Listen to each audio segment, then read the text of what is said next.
Hey guys, welcome back to the FlowPoint podcast. This is episode 16, I believe. And I skipped last week, but sometimes I might, not be perfect. So please allow that to happen. So this week's guest is current Junior U.S. Masters Women's Slalom Champion, Jaimee Bull. Jaimee, what's going on? Not much. Thanks for having me on. Yeah. Just back at home. So can we talk about what just happened last weekend, where we were and how you skied? So we're at the Hilltop Pro-Am, right? Yep, we were north of Seattle Mm-hmm. at Hilltop Lake, which was a really nice lake, with the rest of the HO team. And we all skied really well, actually. I Yeah. was able to run 38, 4 out of 4 rounds. So that was pretty good. I with was pretty one happy. with one With pretty one cool dismount. discontinue. Yeah, yeah, Yeah, that's good. Yeah, but she was a little late, around 6, and I'm proud of her for not really trying to hang on to it because it is just a record tournament. It's not like it's world championships or anything. So you could yeah, have if you really wanted to, I think. But I think I could have, but I was kind of yeah, prepared to let that one go. yep. Didn't want to get hurt. So have you skied a tournament ever where you ran 38 off 4 out of 4 rounds? No, that's the first time. That's awesome. Have you ever skied a hilltop before? Never. That was No, also my first time. that's awesome. So let's backtrack because everybody did ski really good this weekend. We could talk about that. The guys, Willie ran 5. He got to 5 at 41 twice. Turned 5 the second time, just inside 6 because he popped a wheelie at 5. Nick won the head-to-head 3 at 41, and all the guys ran 39 and a half off all 4 rounds. Round Actually, all 5 5. or 6 for some. So that's a pretty big deal. So Yeah, it yeah, was really good. it was a good weekend. Good weather. It was hot. Let's backtrack. I want to know a little bit more. I think everybody wants to know a little bit more about Jaimee Bull, where you're from, and how you got into skiing. Because I know you have an older brother, Jarrett. Maybe he pulled you into the sport. I don't know. So we need to dig in. So tell us where you're from and kind of your first memory of being on the water. Well, I'm from North Bay, Ontario, which is a small town north of Toronto. Mm-hmm. And I grew up living on the lake. So we live on Trout Lake, which is a big public lake. We have a house there. And I was born and raised there. And so was my brother, Jarrett. He's 22. Yep. And my dad kind of grew up as a cottage skier on the lake, loved the water. He got into barefooting, actually, and was a barefoot show skier. Wow. And him and his friends were just kind of messing around, show skiing. They went to one show and they were getting rid of a slalom course. So him and his friends were, sure, we'll take it, we'll Yeah. try it out. So they got it, they put it on our lake and just skied and had fun with it. And my brother was born and he grew up skiing on the lake and having fun and didn't really know anything about it. My dad didn't either. They were just enjoying being on Skiing. the water as a family. Yeah. And my dad took my brother to watch a tournament, and my brother was like, "Hey, maybe I'd like to try this." Yeah. So he entered his first tournament, and he did really well. I think he won, actually. Yeah. He's a good skier, right? He is a very good skier. Yeah, he kind of. I mean, we'll get into this later, but he kind of led the path for me. Yeah. But so he skied well. People were like, "Yeah, you should get him some coaching." So he actually went to Dan Reaney, Matt Reaney's Mm-hmm. dad. Yeah. He had a place in Kingston. So Jarrett spent most of his summers there training with Dan. Cool. And that kind of got us into it. Jarrett started skiing more. He broke the Canadian record. And after he broke the Canadian record, that's the first time he went to Florida. Yeah. And then I kind of just followed along in his Followed in footsteps his a little footsteps. Yeah. Awesome. bit. Yeah. So he's 22. How old are you? I just turned 17. Yeah. So you're a youngin, and I'm a youngin. you're running 39 all the rounds at a tournament. That's crazy. 38. Yeah. Sorry, 38. Did I say 39? Yeah, we'll get there. Yeah, we will get there. We'll get there. You have done that. I've seen video, but we don't need to talk about that yet. No. So you got into tournament skiing. Where was your first tournament? Do you remember that? Yeah, actually, I was 6. We were at Ontario Summer Games, which was in Ottawa Yep. on the river, and my brother was skiing there. And then they didn't have enough girls to fill the podium. So You're like I me. was a little, I was a little kid, I was a little girl. So they were like, hey, you want to ski? So that was my first tournament and That's I cool. came third. That's awesome. But no, that kind of like, that started everything. Yeah. Why did you ski to begin with? What was it about skiing? Like if you could pinpoint one thing that pulled you in to the sport. I would say family time.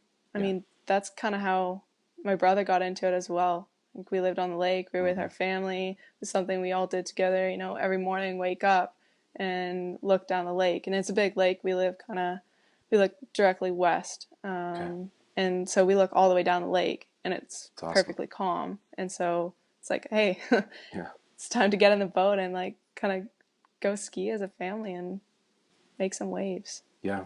It's rad. That's rad. What did you ever three event or were you mostly slalom? No, mostly slalom. I tricked for a week when I was 10. That was short-lived. 1 week. That's awesome. Yeah, You're like, it Dad, didn't last very long. I need a ski with a fin on it, please. Yeah. Pretty much. And I've never jumped.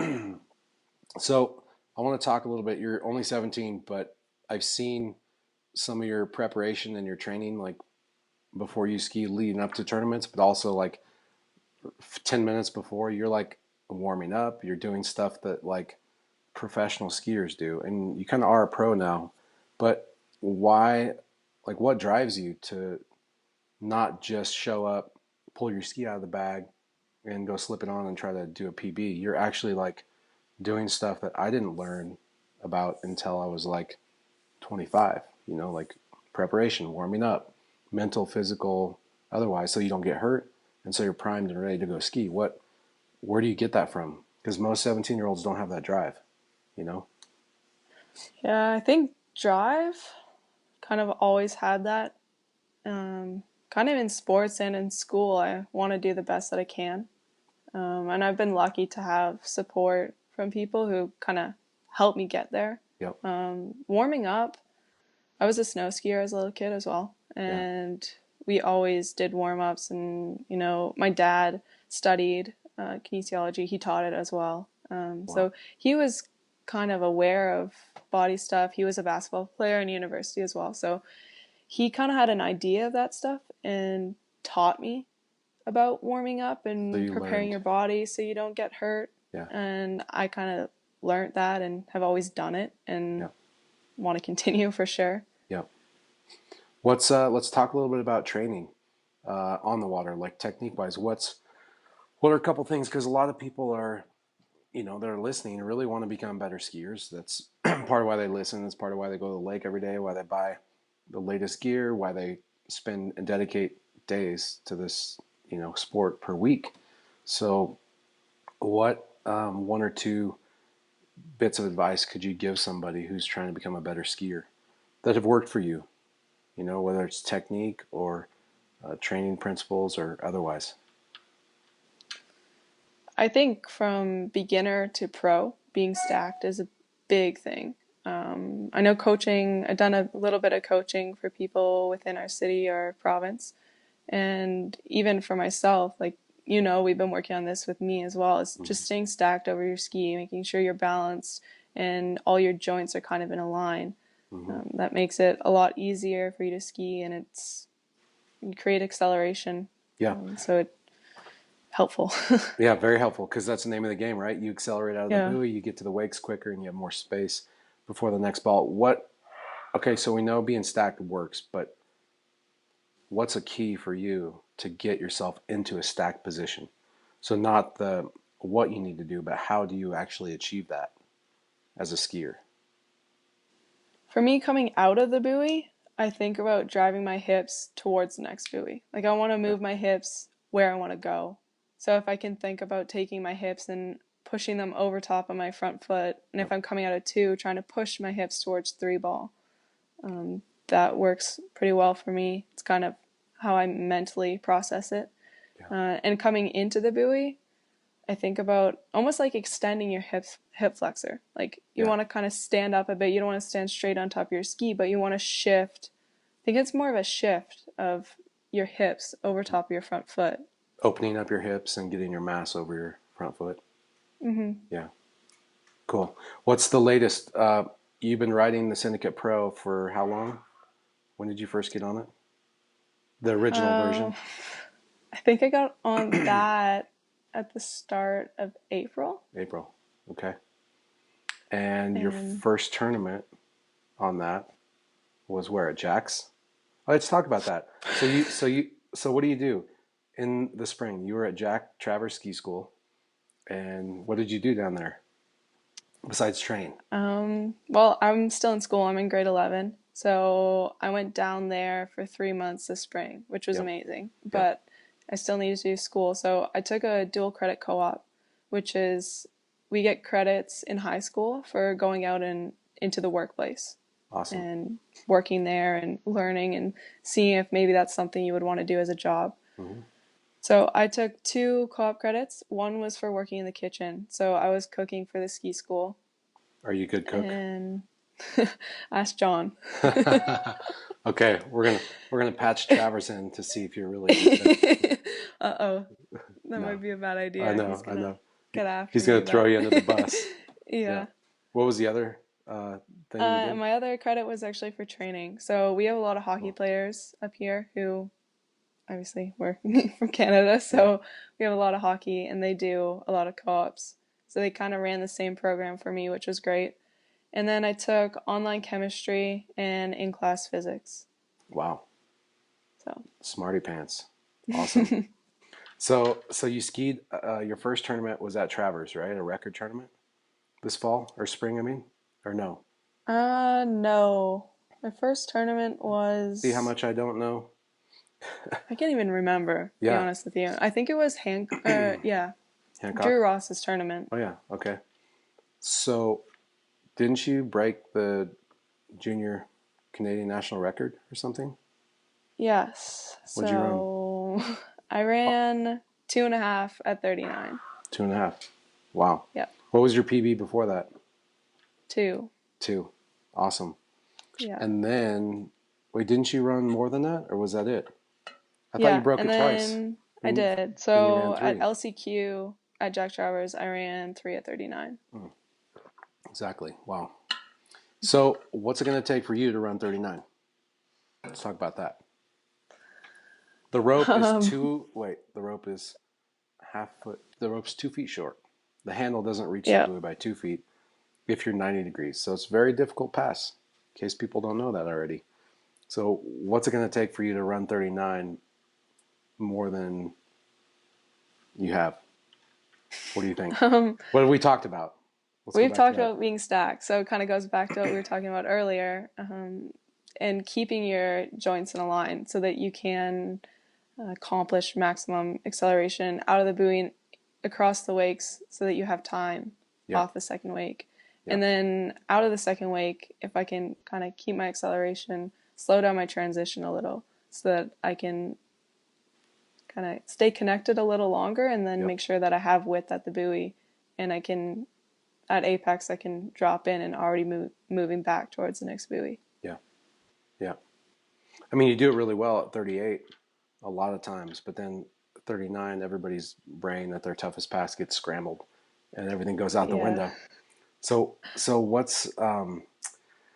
let's talk a little bit about the future. What are your goals for 28 or 2017? You've already broken national records and you won the Junior Masters for women's slalom, and you just ran 38 off 4 times in a row at a tournament. What do you have coming up for the rest of the year, and what do you want to do at those tournaments? Um, I mean, in general, a goal is to kind of accomplish, or not even accomplish, I don't think I ever will kind of accomplish what I'm working on technically wise, but just improve and Yeah, keep improving and keep working on those things. And there's always going to be something that you can work on. So just keep moving forward with my technique, and then hopefully that's going to transfer to scores. yeah, It's kind of usually how it works and kind of what I've been trying to do in the past. But I have a pretty busy summer ahead. I have a couple tournaments in Canada in July or in Ontario, and then I have Canadian Open and Nationals, Malibu Open, and then I'm going to Open Worlds Awesome. in France in September. So You're excited that's for that? exciting. Yeah. Yeah.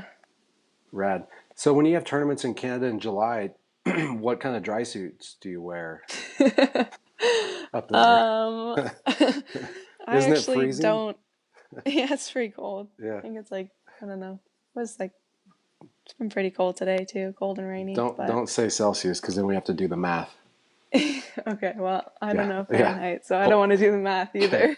Perfect. um, but no, it's all right. I like it. Yeah. I don't ever wear a dry suit or a wetsuit, so I'm used to this. What's what's your brother up to? Let's see if we can light a fire and get him back on the water because he hasn't skied, right? This year? I think he skied on the river in Ottawa. Oh Oh, yeah. he also skied behind a fishing boat and broke the rope, so Does he'll that be happy I put that on here. just totally trying to yank the boat onto the shore and Yeah, breaks the rope? What a yeah. guy. Well, you and him are have been known to turn 2-4 pretty hard sometimes, maybe a little harder than normal, but so the rope may break when you do that. Yeah. No, but seriously, is he? What's his game plan? Do you think he's done skiing, or do you think he's going to come back? I don't know. He might come back. You never know. I think. He's too busy wrestling gators right now. Yeah. No, he's doing his master's in environmental engineering in Ottawa, so that's pretty cool. Oh yeah, Um, what are you going to do in school? What do you want to be when you grow up? Let's talk about that. Do you know I'm yet? not really sure yet. For the longest time, I was kind of set on physio. Yeah. My physio was a physio for the National Alpine Ski Team, and spent probably a little bit too much time in his office. Um, so I got pretty interested in what he was doing, Yeah. and I wanted to be able to help athletes get back to where they are or just prevent injuries. Cool. Kind of goal to like help people. Yeah. So that was like for a long time I was like, yeah, I'm going to be a physio. But now I'm like, okay, if I want to be a physio, I want to work with athletes, maybe a team or something. Mm-hmm. But I do want to have a life after. I don't want to be traveling the world Yeah. for my whole life. So, I mean, I think that would be fun when you're young for a couple of years, but Mm-hmm. then after I kind of want to settle down and Yep. be able to live a life a little bit. Yep. So now I'm thinking into sports medicine. Awesome. Still that kind of field, I'm not really Same field. sure. Yeah. Same field, just what job I want to do Yeah. is up in the air a little bit. But Who do you look up we'll to? see. Who do you look up to in water skiing? Like who's somebody that inspires you, or makes you want to keep pushing harder, ski I would wise? say there's quite a few people, Yeah. and you would be one of them for sure. I don't know about that. I don't ski Actually, anymore. hey, come on, Free it ski. doesn't matter. Free I ski. mean, I know it matters, but for Yeah. you, but you, I don't know. You've done a lot for me, and also like as a kid, since my dad didn't really know much or anything about water skiing, we used to watch Edge and Water like every night. Religiously. Like literally every night we would like sit down and that was family movie time, Edge and Water Grab with you popcorn. and Willie and Wade and like, That's awesome. you know, all those guys. So that's Yeah. kind of, I mean, that's kind of how it started too. Yeah. That's crazy. Um, So. so Will and John are also, I look up to them a lot Mhm. and they've done a lot for me this spring, but I've always looked up to them since I was a kid. Yeah. They just, they're good people and they work hard on and off the water. So. Yeah. Well, I'll say it's cool to have somebody like you who's been inspired by guys like John and Will, and now you get to work with them. Have you just like be a super upstanding young lady, because a lot of people start chasing the wrong thing. And what's cool about you that I've seen is you're trying to perfect the craft and enjoy the process, and you are worried about buoys and performance and doing the best you can, but you realize that if you focus on that, you're not always gonna get the results you want.